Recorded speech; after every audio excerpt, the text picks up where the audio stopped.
नमस्कार दोस्तों, स्वागत है आप सभी का स्टडी विज्ञान प्रकाश में। समीक्षा अधिकारी, सहायक समीक्षा अधिकारी के लिए आज से हम लोग प्रैक्टिस सेट शुरू कर रहे हैं जीएस के लिए। और यहाँ पर बहुत ही अधिक समानता आपको देखने को मिलेगी अगर आप खंड शिक्षा अधिकारी की तैयारी कर रहे हैं तो भी। तो यानी कि दोनों के जो प्रैक्टिस सेट बनाए जाएंगे दोनों लगभग सेम पैटर्न पर हैं और दोनों ही परीक्षाओं के लिए जो ये प्रैक्टिस सेट होंगे वो समान रूप से उपयोगी हैं। इसलिए जो लोग बीईओ की तैयारी कर रहे हैं वो लोग भी इस प्रैक्टिस सेट को कंप्लीट जरूर करें। एडिशनल जो आपकी तैयारी होगी वो आपके लिए बहुत ही काम की रहेगी। और समीक्षा अधिकारी, सहायक समीक्षा अधिकारी के लिए आवेदन बहुत पहले लिए जा चुके हैं और इसकी परीक्षा एक बार हो चुकी थी। दोबारा से इसकी परीक्षा 13 सितंबर को कराई जा रही है, यानी कि पुनः परीक्षा, ये पहली परीक्षा जो थी वो निरस्त कर दी गई थी। ठीक है, तो ये मत पूछिएगा कि इसके आवेदन कब हुए या फिर आवेदन कब लिए जाएंगे। आवेदन हो चुके हैं, पुनः परीक्षा इसकी 13 सितंबर को कराई जा रही है। और देखिए, जो बीईओ की जो प्रैक्टिस सेट हैं वो आरओ के लिए भी समान रूप से उपयोगी हैं। इसलिए जो लोग आरओ की तैयारी कर रहे हैं वो लोग बीईओ के प्रैक्टिस सेट को रेगुलर देखा करें। और इस वीडियो को बनाने का हमारा जो मकसद है वो ये है कि बहुत सारे लोगों ने हमसे रिक्वेस्ट किया कि प्रारंभिक परीक्षा का पाठ्यक्रम क्या है और किस प्रकार से मेरिट बनती है, तो उसके बारे में हम यहाँ पर बात करेंगे। सबसे पहले डिस्कस कर लेते हैं सिलेबस के बारे में। तो जो प्रीलिमिनरी एग्जाम है आरओ 2016 का, तो आपको बता दें कि इसमें नेगेटिव मार्किंग नहीं होगी क्योंकि 2016 में नेगेटिव मार्किंग नहीं थी और यह पुनः परीक्षा है, इस वजह से। सिलेबस तो एक ही दिन में 2 पेपर होने हैं। जो पहला पेपर होगा वो जीएस का होगा और इसमें आपको 2 घंटे का समय मिलेगा। नंबर ऑफ क्वेश्चंस होंगे 140 और इसके जो मार्क होगा वो 140 होगा, यानी कि पूर्णांक 140 अंक का पेपर 1, 140 प्रश्न आपको हल करने होंगे। 2 घंटे का समय आपको मिलेगा और ये जीएस का होगा। जो दूसरा पेपर होगा उसी दिन होगा, 1 घंटे का होगा, वो सामान्य हिंदी का होगा और इसमें हिंदी से संबंधित 60 क्वेश्चंस आपसे पूछे जाएंगे। मैक्सिमम मार्क होगा 60। कुल मिला के 200 अंकों के आधार पर प्रारंभिक परीक्षा की जो मेरिट होती है वो तैयार की जाएगी। अब यहाँ पर एक बात मैं और भी स्पष्ट कर दूं कि बीईओ में केवल एक ही पेपर होना है, हिंदी का पेपर उसमें नहीं होता है। और जीएस के लिए जो सिलेबस डिसाइड किया गया है उसके बारे में बता देता हूं आपको। तो आरओ का जो जीएस का पेपर होगा उसमें सामान्य विज्ञान, इतिहास और स्वतंत्रता आंदोलन से संबंधित एमसीक्यूज, पॉलिटी और कॉन्स्टिट्यूशन, कृषि और पर्यावरण, जनसंख्या 2011 के आंकड़े, भूगोल, भारत और विश्व के संदर्भ में, करंट अफेयर्स यानी कि राष्ट्रीय और अंतर्राष्ट्रीय समसामयिकी, उत्तर प्रदेश से संबंधित एमसीक्यूज इसमें पूछे जाते हैं। और आपको पता होगा कि ये सारे के सारे जो टॉपिक हैं वो बीईओ के सिलेबस के अंतर्गत भी आते हैं। और इसके अलावा इसमें मैथ और रीजनिंग भी आपसे पूछी जाती है। तो ये कंप्लीट सिलेबस है जो कि बिल्कुल बीईओ के सिलेबस से मैच होता है। हाँ, बीईओ में आपको नेगेटिव मार्किंग देखने को मिलेगा, जबकि 2016 की जो परीक्षा होगी आरओ की परीक्षा, उसमें नेगेटिव मार्किंग आपको देखने को नहीं मिलेगा। तो चलिए शुरू करते हैं आज के इस प्रैक्टिस सेट को अकॉर्डिंग टू सिलेबस। और ये सारे के सारे प्रश्न बहुत ही इंपॉर्टेंट हैं, इसलिए पूरा वीडियो आप लोग ध्यान से देखिएगा। खंड शिक्षा अधिकारी, यूपीएसआई, एसएससी और आरआरबी के लिए भी ये प्रश्न काफी इंपॉर्टेंट है। क्वेश्चन नंबर 1, कौन सा विटामिन किसी स्वप्न को पर्याप्त समय तक याद रखने के लिए सहायक होता है? तो दोस्तों, किसी भी स्वप्न को अगर आप देखते हैं, अगर वो आपको याद नहीं रहता है तो इसका मतलब आपके अंदर डेफिशिएंसी ऑफ विटामिन सी। तो विटामिन सी की वजह से आप स्वप्न को लंबे समय तक याद रख पाते हैं। तो जरूर इस बात को आप याद रखिएगा। चैनल पर अगर आप पहली बार हैं तो इसको सब्सक्राइब जरूर करिएगा। और इस लेक्चर की पीडीएफ आपको मिल जाएगी हमारे टेलीग्राम चैनल से, जिसका नाम है स्टडी विद ज्ञान प्रकाश। निम्नलिखित में से क्या आंत के जीवाणुओं के द्वारा अवशोषित होता है? यानी कि कौन सा विटामिन है जो आंत के जो बैक्टीरिया होते हैं, गुड बैक्टीरिया, उनके द्वारा अवशोषित कर लिया जाता है? तो ए, बी, सी और डी 4 विकल्प दिए गए हैं। सही जवाब बनेगा इसका vitamin B12, that is option A. Vitamin B12 का एक नाम है साइनोकोबाल्मिन। ये आप जरूर याद रखना, कई बार सिर्फ यही पूछा जाता है कि साइनोकोबाल्मिन के नाम से किस विटामिन को जाना जाता है। तो साइनोकोबाल्मिन कहते हैं विटामिन B12 को। और ये जो विटामिन है वो वृद्धि के लिए, ग्रोथ के लिए जरूरी होता है। ये आंत के जीवाणुओं के द्वारा अवशोषित भी किया जाता है। और इसका जो मुख्य सोर्स है, ये कहाँ से हमें प्राप्त होता है? तो ये हमें मांस, मछली, दूध, अंडा इत्यादि से हमें प्राप्त होता है। तो विटामिन B12 इसका सही जवाब है। असुमेलित को पहचानिए। अब आ जाते हैं इंडियन हिस्ट्री पर। तो यहाँ पर पूछा जा रहा है कि जो असुमेलित हो उसको देखिए। तो जागा मस्जिद कहाँ पर स्थित है? तो फ्रेंड्स ये मस्जिद है मुरादाबाद में। सही जवाब है ऑप्शन डी। बौद्ध स्तूप कुशीनगर में है, ये भी सही है। 84 गुंबद है जालौन में, ये भी सही है। लेकिन कामतगिरी पर्वत जो कि गुजरात में नहीं है, ये मध्य प्रदेश के चित्रकूट में स्थित है। और ये माना जाता है कि इस पर धार्मिक मान्यता के अनुसार कि इस पर अभी राम दरबार यानी कि रामचंद्र अपने सारे भाइयों के साथ यहाँ पर रहते हैं, इसलिए इसकी धार्मिक जो महत्ता है वो काफी अधिक है। और जो लोग चित्रकूट जाते हैं तो इसकी परिक्रमा भी करते हैं। तो सही जवाब बनता है इसका ऑप्शन ए। भूमि स्पर्श मुद्रा की सारनाथ प्रतिमा किससे संबंधित है? यहाँ पर आप देख रहे होंगे कि गौतम बुद्ध जी की प्रतिमा है, एक हाथ उनकी गोद में है, दूसरा हाथ पृथ्वी को स्पर्श कर रहा है। तो ये जो प्रतिमा है वो किस काल से संबंधित है? सही जवाब इसका बनेगा ऑप्शन बी, यह गुप्त काल से संबंधित है, गुप्त काल से। और इस प्रतिमा का अभिप्राय क्या है? तो दोस्तों इस मुद्रा का अभिप्राय है कि बुद्धत्व प्राप्ति के बाद बुद्ध ने मृत्यु पर जो विजय प्राप्त की है, पृथ्वी मां उसकी साक्षी है। मगध का कौन सा शासक अपरो परशुराम के नाम से जाना जाता है? यानी कि परशुराम का अवतार, परशुराम के अवतार के नाम से जाना जाता है महापद्म नंद को। तो देखिए जो मगध की राजवंशावली है उसके बारे में भी आप लोग जानिए, ये बहुत ही अधिक जरूरी है।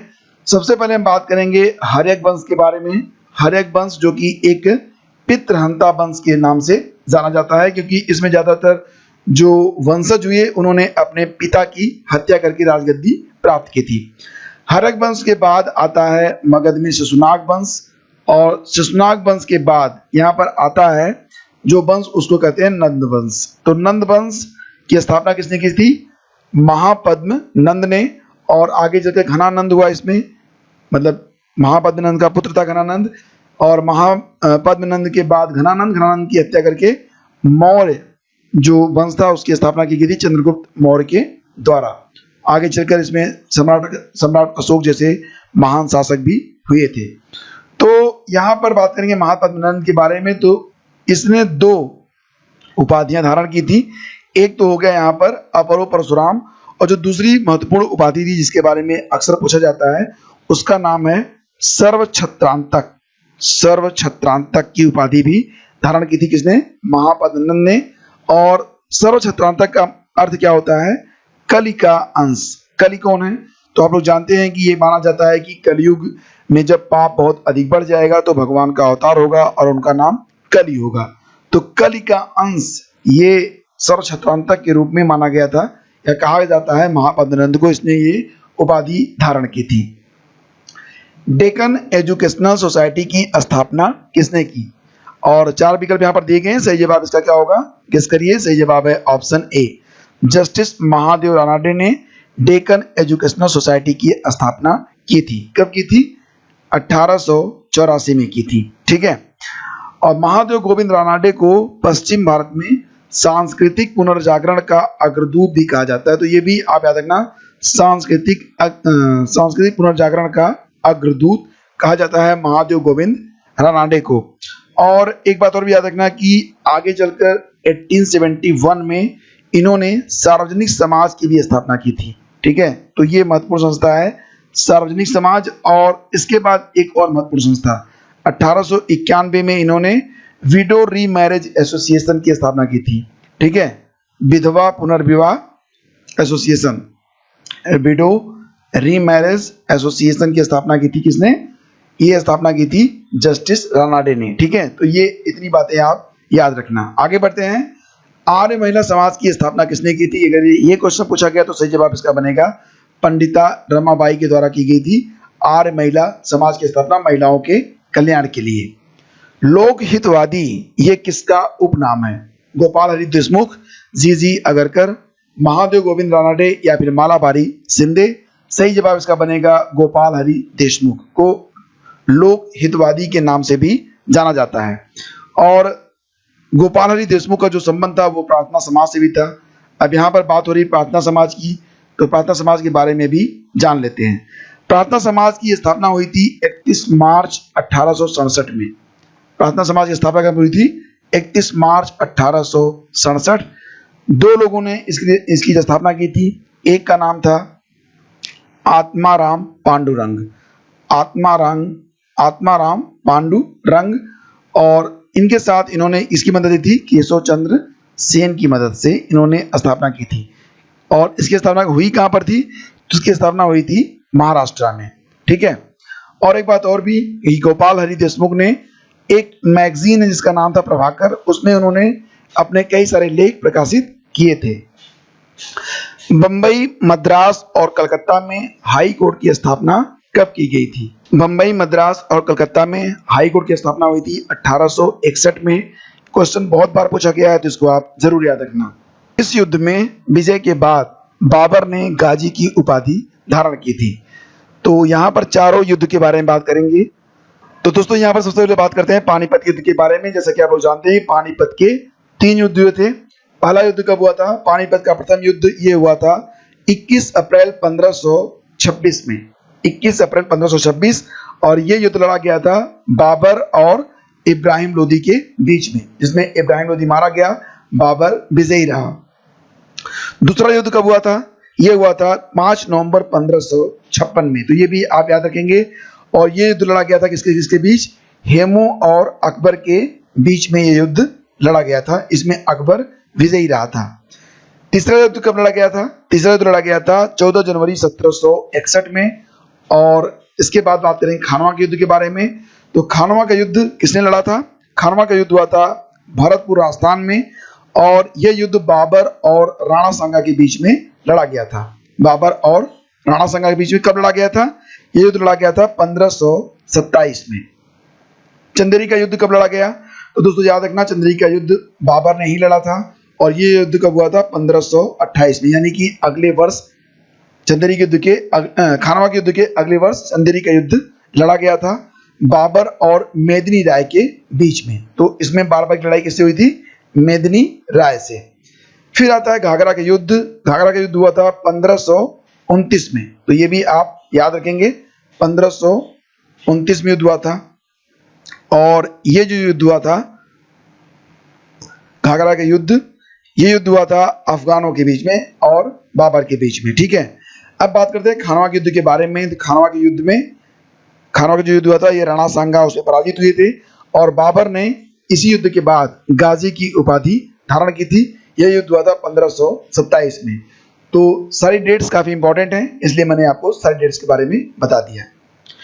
India from Curzon to Nehru and after, ये किताब किसने लिखी है? तो याद रखिएगा कि ये किताब लिखी गई है दुर्गादास जी के द्वारा। ये क्वेश्चन कई बार पूछा गया है, तो जरूर आप इसे याद रखेंगे। Central arid zone research institute, केंद्रीय शुष्क क्षेत्र अनुसंधान केंद्र, ये कहां पर स्थित है? तो दोस्तों ये स्थित है कहां पर? जोधपुर में। इसकी स्थापना हुई थी 1959 में, 1959 में, और इसे कजरी के नाम से जाना जाता है। ठीक है। तो ये आप याद रखेंगे, central arid zone research institute यानी कि कजरी, स्थापना हुई थी कब? 1959 में, और ये कहां पर है? ये जोधपुर राजस्थान में स्थित है। विश्व मौसम संगठन का मुख्यालय कहां पर है? विश्व मौसम संगठन का मुख्यालय ये कहां पर है? तो दोस्तों याद रखिएगा कि विश्व मौसम संगठन का जो मुख्यालय है ये जिनेवा में स्थित है। और इसकी स्थापना कब हुई थी? तो इसकी स्थापना की गई थी 23 मार्च 1950 को। और वर्तमान में जो इसके डीजी हैं उनका नाम है डेविड ग्रिमेस। क्या नाम है इनका? इनका नाम है डेविड ग्रिमेस। ठीक है। और ये भी याद रखना कि भारतीय मौसम विभाग का जो हेडक्वार्टर है वो नई दिल्ली में है। ठीक है। और भारतीय मौसम विभाग की स्थापना हुई थी 1875 में। तो ये दोनों बातें आप याद रखेंगे। और भारतीय मौसम विभाग के वर्तमान में जो डीजी हैं उनका नाम है मृत्युंजय महापात्रा। मृत्युंजय महापात्रा। पर्यावरण का नोबेल पुरस्कार माना जाता है किसको? टायलर पुरस्कार, गोल्डमैन पर्यावरण पुरस्कार, ससाकावा पुरस्कार, या फिर चैंपियन ऑफ द अर्थ पुरस्कार। सही जवाब बनेगा फ्रेंड्स इसका ऑप्शन ए, टायलर पुरस्कार को पर्यावरण का नोबेल पुरस्कार के नाम से जाना जाता है। और टायलर पुरस्कार 2020 किसे प्रदान किया गया? तो याद रखिएगा कि टायलर पुरस्कार 2020 की बात यहाँ पर हो रही है। तो भारतीय पर्यावरण अर्थशास्त्री और संयुक्त राष्ट्र पर्यावरण कार्यक्रम, जिसको आप कहते हैं UNEP के सद्भावना दूत पवन सुखदेव को, ठीक है, और इनके साथ एक और लोग हैं, कौन है? ग्रेचन सी डेली। क्या नाम है इनका? ग्रेचन सी डेली। और ये जो है स्टैनफोर्ड यूनिवर्सिटी की प्रोफेसर हैं। दोनों लोगों को संयुक्त रूप से टाइलर पुरस्कार 2020 प्रदान किया गया है। टाइलर पुरस्कार देता कौन है? तो इसकी जो जिम्मेदारी है वो दक्षिणी कैलिफोर्निया यूनिवर्सिटी की है, ठीक है। दक्षिण कैलिफोर्निया विश्वविद्यालय के द्वारा दिया जाता है टाइलर पुरस्कार, और इसे जो है पर्यावरण का नोबेल पुरस्कार भी कहा जाता है। जनवरी 2020 में G77 की अध्यक्षता फिलिस्तीन के बाद किसे हस्तांतरित की गई है? तो दोस्तों G77 77 देशों का शुरू में एक ग्रुप था। अब वर्तमान में इसमें जो देशों की संख्या है वो 130 से अधिक हो चुकी है। और इसका जो हेडक्वार्टर है वो कहाँ पर है, ये आप बताएंगे हमें कमेंट करके। फिलहाल आपको मैं ये बता देता हूँ कि फिलिस्तीन के बाद अब गुयाना को इसकी जिम्मेदारी सौंपी गई है, ठीक है। और आपको ये भी बता दें कि 15 जून 1964 को इसकी स्थापना हुई थी, 15 जून 1964 को। और अब बारी है, मैं आपको बता देता हूँ कि इसका मुख्यालय कहाँ पर है। मुख्यालय इसका है न्यूयॉर्क में, ठीक है। तो फ्रेंड्स ये थे आज के top MCQs for RO exams and also useful for BEO and other exams. उम्मीद करता हूँ कि वीडियो आपको जरूर पसंद आया होगा, आपको बहुत सारी नई जानकारी मिली होगी। और अगर आप चाहते हैं कि ये सीरीज कंटिन्यू रखी जाए तो आप वीडियो को लाइक करें और दोस्तों में इसे शेयर करें। सोशल मीडिया पर अगर आप हमसे कनेक्ट होना चाहते हैं तो आप हमें इन IDs पर हमसे कनेक्ट हो सकते हैं। इस लेक्चर की जो PDF होगी वो आपको मिल जाएगी हमारे टेलीग्राम चैनल से, जिसका नाम है स्टडी विद ज्ञान प्रकाश। और आपने अगर अभी तक हमारे एंड्रॉयड ऐप को डाउनलोड नहीं किया है तो जरूर डाउनलोड कर लें। बहुत बहुत धन्यवाद।